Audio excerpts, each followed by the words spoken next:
Hallo ihr Lieben und willkommen zu einem neuen Video. Heute sprechen wir über die Frage, warum du Deutsche nicht verstehen kannst. Warum kannst du das Deutsch von Muttersprachlern nicht verstehen? Über diese Frage wollen wir heute sprechen. Viele haben mir diese Frage gestellt. Falk, wieso kann ich nicht Muttersprachler verstehen, wenn ich mit ihnen eine Konversation habe? Sie sprechen so schnell und ich komme nicht mit. Wie kann ich das üben? Wie kann ich das verbessern, dass ich in einer Konversation mit einem Muttersprachler nicht komplett verloren bin? Darüber wollen wir heute sprechen und viele der Leute, die mir das schreiben, die sagen, Falk, ich höre ganz viel Podcast und ich schaue ganz viele Filme und Serien, aber wenn ich mit Muttersprachlern spreche, dann verstehe ich sie nicht. Zunächst einmal müssen wir beim Serien- und Filme schauen unterscheiden, denn es gibt verschiedene Methoden, wie man einen Film oder eine Serie zum Beispiel auf Deutsch schauen kann. Methode Nummer 1 ist, wenn wir den Film schauen, natürlich auf Deutsch, aber mit Untertitel in unserer Muttersprache, zum Beispiel Englisch. Dabei werden wir natürlich nicht viel lernen. Wir werden höchstens passiv ein wenig die Sprache hören, ein bisschen passives Hörverstehen üben, aber höchstwahrscheinlich konzentrieren wir uns hauptsächlich auf den Untertitel, dann zum Beispiel auf Englisch oder in deiner Muttersprache, und wir werden mit dieser Methode das Hörverstehen wenig bis gar nicht trainieren. Diese Methode ist nicht unbedingt effektiv. Dann können wir den Film schauen, auch mit Untertitel, aber mit Untertitel auf Deutsch. Das ist schon effektiver, weil wir jetzt eine Verbindung machen können zwischen dem, was wir hören und dem, was wir lesen. Also wir hören ein Wort und können es zur gleichen Zeit lesen, und das hilft hier natürlich dem Gehirn, eine Verbindung zu machen. Aber auch das ist natürlich keine natürliche Situation, wie du sie mit Muttersprachlern hast, denn im realen Leben hast du natürlich keinen Untertitel. Außerdem besteht die Gefahr, dass du dich auch hier zu sehr auf den Untertitel verlässt und zu viel liest und dich zu wenig auf das Hörverstehen konzentrierst. Deshalb ist diese Methode, wie gesagt, auch limitiert. Sie hat ein Limit. Wir können hier keine natürliche Situation wie in einem Gespräch simulieren. Dann gibt es die dritte Methode, den Film schauen, und zwar ohne Untertitel. Das heißt, du kannst nur dich auf das verlassen, was du hörst. Das ist natürlich die effektivste Methode und natürlich gleichzeitig die schwierigste Methode. Durch diese Methode kannst du jedoch das aktive Hörverstehen sehr gut trainieren. Die Methode des Films oder der Episode schauen ohne Untertitel ist natürlich die schwierigste. Durch diese Methode kannst du jedoch dein aktives Hörverstehen trainieren. Die anderen Methoden musst du nicht komplett vermeiden. Im Gegenteil, nutze sie als eine Art Training. Wenn das Hören ohne Untertitel noch zu schwierig ist, dann lass uns Schritt für Schritt dahin trainieren, dass wir zu dem Punkt kommen, es ohne Untertitel zu verstehen und dann wie in einer realen Konversation auch nur etwas hören und es versuchen zu verstehen. Das kannst du zum Beispiel folgendermaßen machen.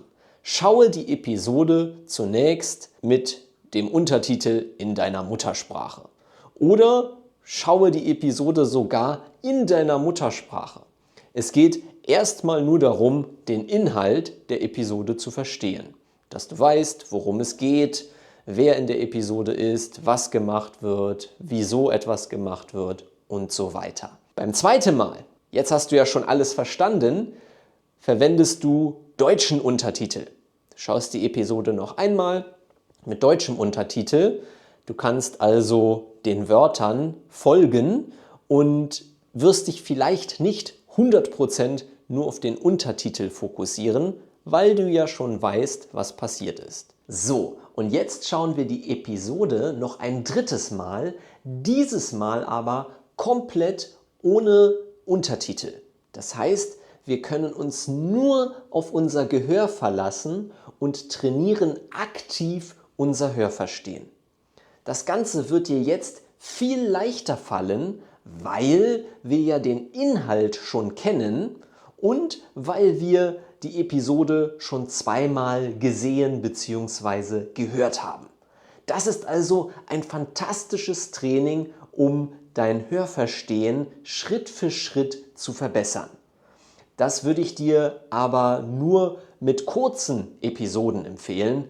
Natürlich nicht mit langen Filmen wie Herr der Ringe, die 3 Stunden gehen. Dann brauchst du ja den ganzen Tag, um das zu trainieren. Suche dir eine Episode deiner Lieblingsserie oder schaue ein YouTube-Video oder benutze auch gerne meinen Podcast. Du kannst dir das Transkript auf meiner Patreon-Seite herunterladen, kannst erst das Transkript übersetzen, anschließend liest du das Transkript mit, während du den Podcast hörst und beim dritten Mal hörst du den Podcast nur. Also, das geht mit Podcast und das Ganze geht auch mit Serien schauen oder mit Filmen schauen. Ganz egal. Keine Ausreden. Also, so können wir schon mal dein Hörverstehen sehr, sehr gut trainieren. Wenn du jetzt in einer Konversation mit einem Muttersprachler bist, dann gibt es einen häufigen Fehler. Ich höre und sehe das sehr, sehr häufig, nämlich, dass du dich zu sehr auf einzelne Wörter fokussierst. Auf einzelne Wörter, die der Muttersprachler vielleicht sagt. Und dann grübelst du über dieses Wort, du denkst darüber nach, was heißt dieses Wort? Ich habe es schon mal gehört, ich habe es vergessen. Und der Muttersprachler spricht weiter und ist vielleicht schon beim nächsten Thema. Du hast aber den Faden verloren, du weißt gar nicht mehr, was der Kontext ist, was überhaupt die Geschichte ist. Und das ist natürlich nicht das, was du möchtest. Deshalb fokussiere dich nicht auf einzelne Wörter, sondern auf den Kontext. Wie geht das Ganze jetzt? Am besten ist, wenn du dir Anker setzt. Anker setzen. Das bedeutet, dass du dir einzelne Wörter im Kopf noch einmal markierst, sie noch einmal wiederholst und natürlich Wörter, die du verstehst. Und mit Hilfe dieser Anker kannst du der Geschichte folgen. Also, ich gebe dir mal ein Beispiel. Ich spreche zum Beispiel über meine letzte Reise und ich erzähle, ich war letzten Sommer in Florenz und es war sehr schön. Ich war in vielen italienischen Restaurants und wir haben auch viel Eis gegessen. Das italienische Eis war sehr lecker. Außerdem sind wir auf einem Kanal gefahren mit einem Boot und der Kapitän hat uns viel über die Stadt erzählt und so weiter. Hier wären zum Beispiel Anker so etwas wie Italien, Florenz, Eis essen, Boot fahren, etwas in dieser Art. Versuche diese Anker zu setzen und wenn du mal merkst, dass viele Wörter kommen, die du nicht verstehst, du hast aber ein paar Anker schon gesetzt, stelle eine Frage zu einem deiner Anker.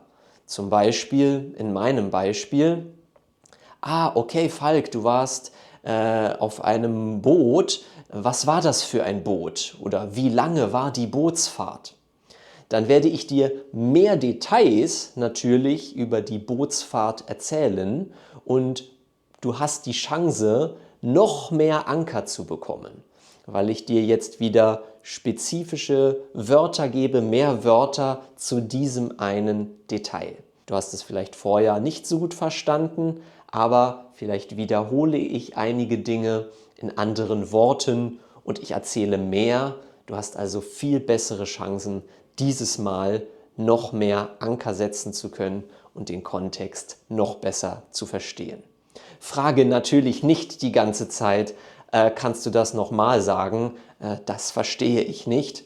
Das kann man ab und zu sagen, natürlich, wenn man gar nichts versteht, aber versuche es mal mit dieser Ankermethode. Sie wird dir sicherlich helfen.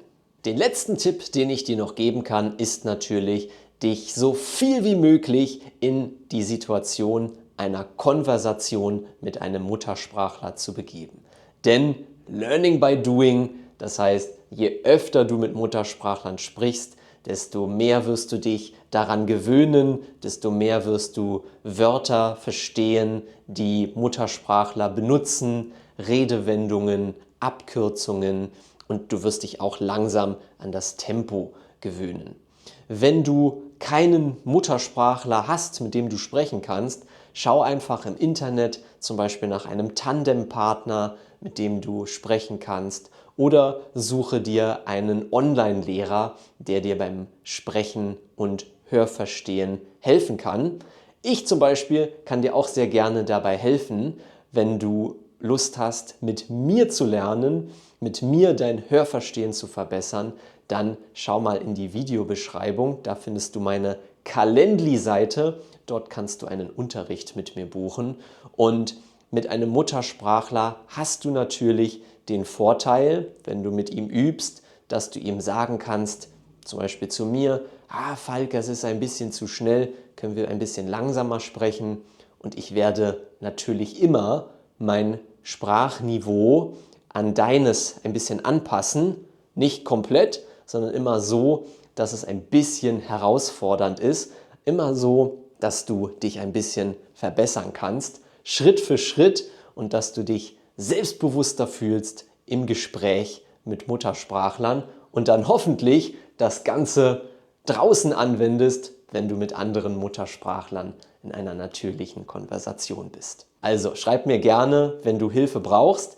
Ich wünsche dir ganz viel Erfolg mit den Tipps aus dem heutigen Video. Ich hoffe, du hast etwas Neues gelernt und wir sehen uns im nächsten Video wieder. Tschüss!